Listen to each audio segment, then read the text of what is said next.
ভগবান শ্রীকৃষ্ণ বলেছেন, অন্যের প্রাপ্তি দেখে হতাশ হও না, ঈশ্বর তোমার জন্য সঠিক সময় নির্ধারণ করে রেখেছেন। যা তোমার ভাগ্যে আছে তা কোনো বাধাই থামাতে পারবে না। ধৈর্য ধরো, কারণ ঈশ্বরের পরিকল্পনা সর্বদা নিখুঁত। হারানোর ভয় নয়, বিশ্বাস নিয়ে এগিয়ে চলো। সৎ পথে থাকো, তোমার প্রাপ্য তোমার কাছেই আসবে। নিজেকে জানো, নিজেকে বোঝো, নিজেকে শক্তিশালী করো, সাফল্য তোমার সঙ্গী হবে। কর্মে মন দাও, ফলে আসক্ত হয়েও না। চেষ্টা তোমার, কর্তব্য হলো ঈশ্বরের। সমস্যা জীবনের অংশ, হতাশা নয়, সমাধান খোঁজো। প্রতিটি সমস্যা তোমাকে আরও শক্তিশালী করতে আসে।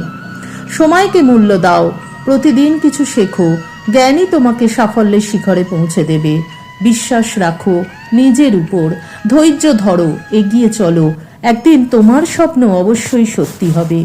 যে ঈশ্বরের উপর ভরসা রাখে তার জীবনে আশার আলো কখনো নিভে যায় না।